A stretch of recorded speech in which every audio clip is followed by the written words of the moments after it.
আসসালামু আলাইকুম, স্বাগত জানাচ্ছি আন্তর্জাতিক সংবাদে। জানিয়ে দেব সর্বশেষ আপডেট আন্তর্জাতিক সংবাদ। শুরুতেই সংবাদ শিরোনাম, পরে বিস্তারিত। জানিয়ে দেব নিষেধাজ্ঞা সত্ত্বেও যেভাবে সামরিক শক্তি অর্জন করেছে ইরান। এদিকে কিয়েভে রাশিয়ার ৩৫২টি ড্রোন ও ১১টি ক্ষেপণাস্ত্র হামলায় নিহত ১০ জন। এবার ইরানের ক্ষেপণাস্ত্র হামলায় ইসরায়েলে বিদ্যুৎ সরবরাহ বিচ্ছিন্ন।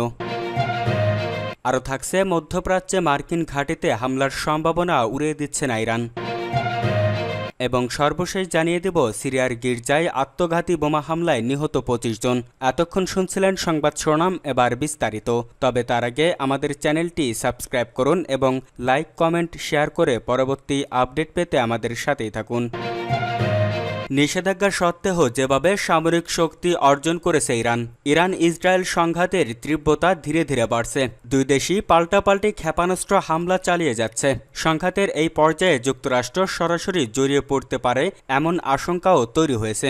সম্প্রতি ইসরায়েলে আবারও ক্ষেপণাস্ত্র হামলা চালিয়েছে ইরান। এটিকে ইসরায়েলের অপরাধের ন্যূনতম শাস্তি বলে উল্লেখ করেছেন ইরানের সর্বোচ্চ ধর্মীয় নেতা আয়াতুল্লাহ আলী খামেনি। এই হামলার কৌশলগত দিক বিশ্লেষণ করে আমেরিকার institute for the study of war বলেছে, এত বেশি সংখ্যক ক্ষেপণাস্ত্র এমনভাবে ছোড়া হয়েছে যেটি ইসরায়েলের প্রতিরক্ষা ব্যবস্থাকে চাপে ফেলেছে। ইসরায়েলি বাহিনী সবার আগে ঘনবসতি এলাকায় হামলা ঠেকাতে চেয়েছে এবং তুলনামূলক কম ঘনবসতি এলাকা ঝুঁকির মুখে পড়ে। এজন্য বেশ কয়েকটি বিমান ঘাঁটি যেগুলো তুলনামূলক কম ঘনবসতি এলাকায়, সেগুলোর সুরক্ষা নিশ্চিত করতে পারেনি ইসরায়েল। তেল আবিবের কাছে গোয়েন্দা সংস্থা মোসাদের সদর দপ্তরের কাছেও আঘাত করতে সক্ষম হয়েছে ইরানি ক্ষেপণাস্ত্র। আগে থেকেই ইসরায়েল বা আমেরিকার জন্য একটা বড় মাথা ব্যথার জায়গা ছিল ইরান। লেবাননের হিজবুল্লাহ, ইয়েমেনের হুতি অথবা সিরিয়া ও ইরাকের বিভিন্ন সশস্ত্র গোষ্ঠীর অস্ত্রশস্ত্রের পেছনে ইরানের সম্পৃক্ততার কথা এসেছে বারবার। ইরানের সশস্ত্র বাহিনী বা অস্ত্রশস্ত্র নিয়ে পশ্চিমাদের উদ্বেগ ছিল অনেক আগে থেকেই। আয়রন ডোম সহ শক্তিশালী প্রতিরক্ষা ব্যবস্থা থাকলেও ইরানের হামলা পুরোপুরি ঠেকাতে পারেনি ইসরায়েল। কিন্তু দীর্ঘদিন ধরে বহু ধরনের নিষেধাজ্ঞায় থাকা ইরান কিভাবে অস্ত্র পাচ্ছে বা তৈরি করছে। কিয়েভে রাশিয়ার ৩৫২টি ড্রোন ও ১১টি ক্ষেপণাস্ত্র হামলায় নিহত ১০ জন। ইউক্রেনের রাজধানী কিয়েভ এবং এর আশপাশে রাশিয়ার এক ব্যাপক ড্রোন ও ক্ষেপণাস্ত্র হামলায় অন্তত ১০ জন নিহত হয়েছে বলে নিশ্চিত করেছে দেশটির কর্তৃপক্ষ। সোমবার ভোরে চালানো এই হামলা ছিল চলতি সপ্তাহের দ্বিতীয় বড় আকারের আক্রমণ। কর্মকর্তারা বলছেন, বসবাসযোগ্য এলাকা ও জনবসতি লক্ষ্য করেই হামলাগুলো চালানো হয়েছে। কিয়েভের সামরিক প্রশাসনের প্রধান টাইমুর তকাচেনেস্কো বলেন, এটি ছিল রাজধানীর ওপর আরেকটি বৃহৎ হামলা। শত্রুর একাধিক ড্রোনে আক্রমণের ঢেউ দেখা গেছে। রুশদের কৌশলে কোনো পরিবর্তন আসেনি। মানুষ যেখানে থাকতে পারে সেখানে আঘাত করছে তারা। আবাসিক ভবন, হাসপাতাল, ক্রীড়া অবকাঠামো এবং এমনকি একটি মেট্রো স্টেশনের প্রবেশপথ ক্ষতিগ্রস্ত হয়েছে বলে জানিয়েছে জরুরি পরিষেবা সংস্থা। ইউক্রেনীয় বিমান বাহিনীর তথ্য মতে রাশিয়া এই হামলায় মোট ৩৫২টি ড্রোন, ১১টি ব্যালিস্টিক ক্ষেপণাস্ত্র এবং 5টি ক্রুজ ক্ষেপণাস্ত্র ব্যবহার করেছে। তাদের দাবি, বিমান প্রতিরক্ষা ব্যবস্থাগুলো লক্ষ্যবস্তুগুলোর বেশিরভাগই ধ্বংস বা জ্যাম করে দিতে সক্ষম হয়েছে। ইউক্রেনের স্বরাষ্ট্রমন্ত্রী ইগোর কিলিমেস্কো জানান, কিয়েভের 10টি জেলার মধ্যে 6টিতে আক্রমণের প্রভাব পড়েছে এবং অন্তত 10 জন আহত হয়েছেন। হতাহতের সংখ্যা আরও বাড়তে পারে বলে আশঙ্কা করা হচ্ছে। এ হামলা এমন এক সময় ঘটল যখন বিশ্ব নজর ইসরায়েল ইরান সংঘাতের দিকে এবং ইউক্রেন যুদ্ধ কিছুটা চাপা পড়েছে। তবে এই আক্রমণ আবারও স্মরণ করিয়ে দিচ্ছে ইউক্রেনের যুদ্ধ এখনও তীব্রতর ও প্রাণঘাতী হয়ে চলেছে। ইরানের ক্ষেপণাস্ত্র হামলায় ইসরায়েলে বিদ্যুৎ সরবরাহ বিঘ্নিত। ইসরায়েলের উপর একযোগে ক্ষেপণাস্ত্র ও ড্রোন হামলা চালিয়েছে ইরান। সোমবার দেশটির Islamic revolutionary guard corps IRGC এই হামলা চালানোর কথা জানিয়েছে। বড় ধরনের এই হামলার পরপরই ইসরায়েলে ব্যাপক বিদ্যুৎ বিভ্রাট দেখা দিয়েছে। এর জেরে ইসরায়েলের দক্ষিণাঞ্চলের বেশ কিছু শহরে বিদ্যুৎ পরিষেবা ব্যাহত হয়েছে। সোমবার 23 জুন এই তথ্য জানিয়েছে সংবাদ মাধ্যম আল জাজিরা। ইসরায়েলের সেনাবাহিনী বলেছে, গত কয়েক ঘন্টায় ইসরায়েলের বিভিন্ন বিভিন্ন জায়গায় 8টি ক্ষেপণাস্ত্র ছুড়েছে ইরান। ইসরায়েলের ওয়াইনেট সংবাদ সংস্থার বরাতে এই খবর জানিয়েছে আল জাজিরা। ইসরায়েলের দক্ষিণাঞ্চলে বিদ্যুৎ কোম্পানির কৌশলগত স্থাপনার কাছে একটি ক্ষেপণাস্ত্র আঘাত এনেছে। এতে ওই এলাকার বিদ্যুৎ সরবরাহ বাধাগ্রস্ত হয়েছে। টাইমস অফ ইসরায়েলের খবর বলছে, দক্ষিণাঞ্চলের বেশ কয়েকটি শহরে বিদ্যুৎ সরবরাহে গোলযোগ দেখা দিয়েছে। ইসরায়েল ইলেকট্রনিক কর্পোরেশন বলছে, বিদ্যুৎ ব্যবস্থা স্বাভাবিক করার কাজ চলছে।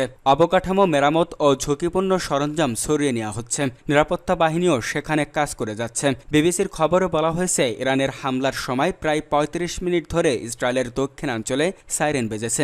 সম্প্রচার মাধ্যম চ্যানেল 13-এর খবর বলছে, 13 জুন হামলা শুরুর পর থেকে আজ সবচেয়ে লম্বা সময় আশ্রয় কেন্দ্রে থাকতে হয়েছে ইসরায়েলিদের। মধ্যপ্রাচ্যে মার্কিন ঘাঁটিতে হামলার সম্ভাবনা উড়িয়ে দিচ্ছে না ইরান। ইরানের শিক্ষা ও গবেষণা বিষয়ক উপপরাষ্ট্রমন্ত্রী সাইদ খতিবজাদে জানিয়েছেন, পারমাণবিক স্থাপনাগুলোর উপর যুক্তরাষ্ট্রের হামলার জবাবে কিভাবে প্রতিক্রিয়া জানানো হবে সে সিদ্ধান্ত ইরান নিজের মতো করেই নেবে। তেহরান থেকে আল জাজিরাকে দেয়া এক সাক্ষাৎকারে খতিবজাদে বলেন, মধ্যপ্রাচ্যে মার্কিন সামরিক ঘাঁটিগুলোতে ইরানের হামলার সম্ভাবনা উড়িয়ে দেওয়া যায় না। তিনি বলেন, কখন, কিভাবে এবং কোন মাত্রায় আমেরিকানদের জবাব দেওয়া হবে সেই সিদ্ধান্ত ইরান নেবে। ফোর্দোর মতো পারমাণবিক স্থাপনায় যুক্তরাষ্ট্রের হামলাকে তিনি আন্তর্জাতিক আইনের চরম লঙ্ঘন ও ভয়াবহ ভুল বলে অভিহিত করেন। এদিকে ইরান ইসরায়েলের চলমান সংঘাতের মধ্যে এবার সিরিয়ায় একটি মার্কিন সামরিক ঘাঁটিতে মর্টার হামলা হয়েছে। দেশটির উত্তর পূর্বাঞ্চলে হাসাকা প্রদেশের কাশরুক এলাকায় এই হামলার ঘটনা ঘটে। সোমবার ইরানের সংবাদ মাধ্যম মেহের নিউজ এক প্রতিবেদনে এই তথ্য জানিয়েছে। প্রতিবেদনে বলা হয়, কাশরুক অঞ্চলে মার্কিন ঘাঁটিতে হঠাৎ করে মর্টার হামলা চালানো হয়। তবে এই হামলা কে করেছে, হামলার ধরন বা এতে কি পরিমাণে ক্ষয়ক্ষতি হয়েছে সে বিষয়ে এখনও স্পষ্ট কোনো তথ্য প্রকাশ করা হয়নি। ঘটনার পরপরই মার্কিন সেনারা পুরো ঘাঁটির চারপাশ ঘিরে ফেলেছে এবং ওই এলাকায় নজরদারি বাড়িয়ে দেয়। প্রত্যক্ষদর্শীরা জানিয়েছেন, এলাকা জুড়ে সামরিক ড্রোন ও হেলিকপ্টারের টহল লক্ষ্য করা গেছে। সিরিয়ার গির্জায় আত্মঘাতী বোমা হামলায় নিহত 25 জন। সিরিয়ার রাজধানী দামেস্কে একটি গির্জায় আত্মঘাতী বোমা হামলায় অন্তত 25 জন নিহত এবং 60 জনের বেশি আহত হয়েছেন। প্রার্থনার সময় এই হামলা চালানো হয় বলে জানিয়েছে দেশটির রাষ্ট্রীয় সংবাদ মাধ্যম খবর আল জাজিরার। আত্মঘাতী এই বিস্ফোরণটি ঘটেছে 2 এলাকায় অবস্থিত মার এলিয়াস চার্চে। এ সময় চার্চটির ভেতরে লোকজন প্রার্থনা করছিল। সিরিয়ার স্বরাষ্ট্র মন্ত্রণালয় জানিয়েছে, এক ব্যক্তি প্রথমে চার্চে ঢুকে গুলিবর্ষণ করে এবং পরে নিজের শরীর থাকা বিস্ফোরক ভেস্টের মাধ্যমে নিজেকে উড়িয়ে দেয়। তাৎক্ষণিকভাবে কোনো গোষ্ঠী হামলার দায় স্বীকার না করলেও সিরিয়ার মন্ত্রণালয় বলছে, হামলাকারী ISIL গোষ্ঠীর একজন সদস্য।